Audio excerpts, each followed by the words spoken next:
bir camiədə ki, insanlar qadına təhqir kimi baxırdılar, təhqir gözü ilə baxırdılar, Allah Teala insanları hidayət etdi, dedi, təhqir yox, siz tərif gözü ilə bu qadına baxmalısınız. Peyğəmbərimizə dedilər, sənin nəslin kəsilmişdir də. Allah nə də deyir? Nə ətəynə kəl-kəvsər. Biz sənə Kövsər verdik. Kövsər yəni böyük xeyir. Sən də fəsalli li rabbikə və nəhər. Namaz qılgınla, qurban kəskinlə. Sənin düşmənlərinin nəsli kəsiləcəkdir. Onların hamısının övladı var idi, oğlan uşaqları var idi. Amma nəsilləri kəsildi. Allah o cəmiyyətdə təkcə yox, bütün cəmiyyətlərdə qadına dəyər verdi. Bütün cəmiyyətlərdə. Allah necə savadsız bir cəmiyyətin içindən Peyğəmbər seçdi, belə bir cəmiyyətdə də elə bir qadın yetişdirdi ki, həm o qadınlar barəsində olan mənfi fikri dəyişdi və dəyişmək istiqamətində hərəkət elədi, həm də qadının istedadını, qadında olan potensialını nümayiş etdirdi. Təəssüflər olsun, bugün hətta bəzən görsən, var bu, dindarlar arasında da var. Elə bilirlər ki, qadın da gerdə qalmış bir məxluqdur. Yox, elə işlər var ki, sən onu görə bilməzsən. Elə istedadlar qadında var, kişidə o yoxdur. Və elə istedadlar da var, kişidə var, qadında yoxdur. Bunlar birini təkmilləşdirir. İndi bəzi istisnalı qadınlar vardır, xanım Zəhra kimi. Necə Peyğəmbərlər istisnalı şəxsiyyətlərdir. Xanım Zəhra salamullah aleyhə də onlardan. Baxın, qadına təhqir kimi baxan bir cəmiyyətdə Allah Teala təbliğat nəticəsində, möcüzələr nəticəsində bu fikri dəyişir və deyir, qadına siz nümunə kimi baxmalısınız. Bugün də biz Allahın təbliğ etdiyi yolu davam etməliyik. Allah əgər xanım Zəhra salamullah aleyhanı nümunə göstərdisə, biz də bugün onu nümunə göstərməliyik. Biz də çalışmalıyıq, bu istiqamətdə hərəkət eləyək. Bu təsadüfi deyildi ki, Ərəbistan yarımadasında qadına pis gözlə baxırdılar. Bu təsadüfi deyildi. Təsadüfi olmadığı üçün də bugün də o amillər mövcuddur. O zamanki amillər bugün də mövcuddur. Sadəcə olaraq müasir şəkildə mövcuddur. Müasir amilləri vardır. Bugün də qadını təhqir edirlər. Onda indi diri-diri bastırırdılar, o yaxşı idi. O yaxşı idi. O cəmiyyətdə insanları oyatmaq, insanlara ayıltmaq rahat idi. Amma bugün onun geyimi barəsində gedən təbliğatlar onu elə bir vəziyyətə aparır ki, o diri-diri onu bastırsan, o bugünkü vəziyyətindən yaxşıdır. Diri-diri əgər bastırsan onu. Alət kimi istifadə edirlər.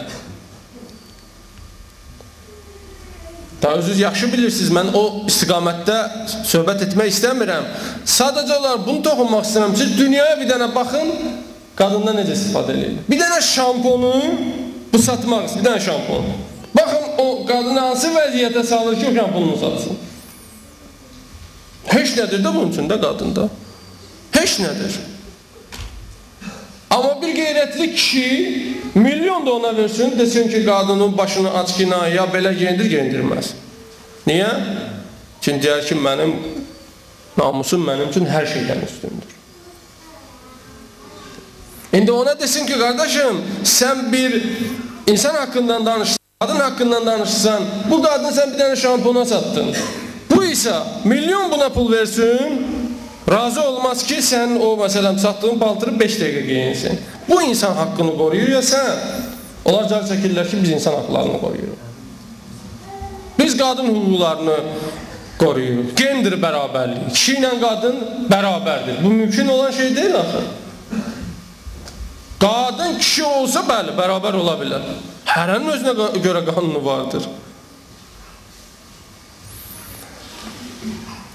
Demək biz yenə də çalışmalıyıq ki, Allahın tanıttırdığı, Allahın təmizlədiyi, pak etdiyi Əhl-i Beyti tanıtdıraq cəmiyyətə.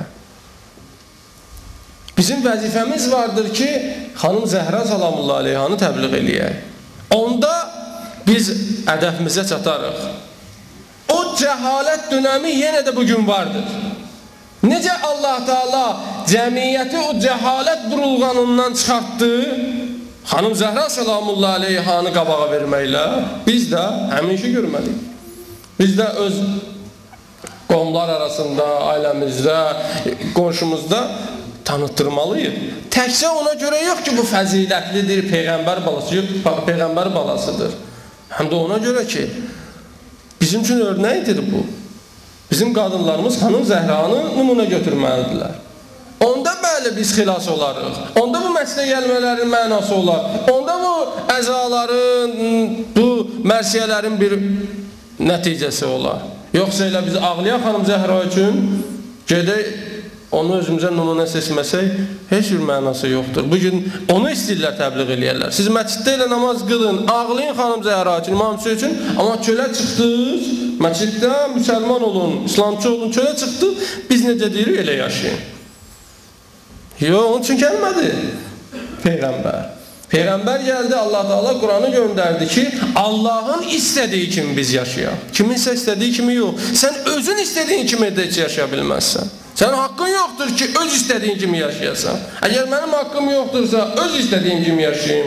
Mənim vəzifəm varsa, Allahın istədiyi kimi yaşayayım. Başqası necə deyə bilər ki, mənim istədiyim kimi yaşa? Mənim haqqım yoxdur ki, öz istədiyim kimi yaşayayım. Allahın istədiyi kimi yaşamalıyıq. Allahın da istədikləri elə bizim istədiklərimizdir. Bizim nəfsimizin yox, ağlımızın istədikləridir. Bu söhbətimin birinci hissəsidir. Salavat zikr edin Peyğəmbər və Ali Peyğəmbər.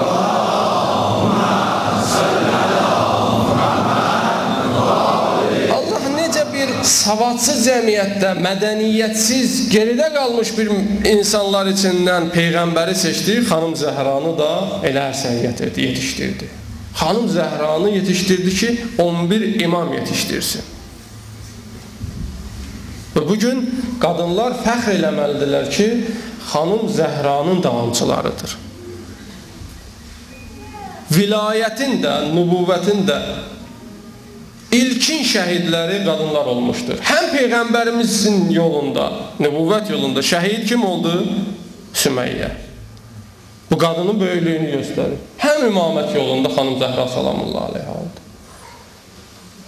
Bəzən biz elə başa düşürük ki, hər nə bizim əlimizdən gəlir də. Amma tarix onu göstərir ki, o qadınlar böyük şücaət göstəriblər. Olub kişilər gizləniblər, qadınlar qabağa çıxıblar. Bu onların həm zəkasından, düşüncəsindən xəbər verir, hər imanından. Bəzən adam başa düşmür, gedib gizlənir, bəzən başa düşür, imanı olmur, gizlənir. Bu göstərir ki, həm bunların ağlı böyük olub, həm də imanı. Allah bizi inşallah Əhl-i Beytin doğru davamçılarından qərar versin.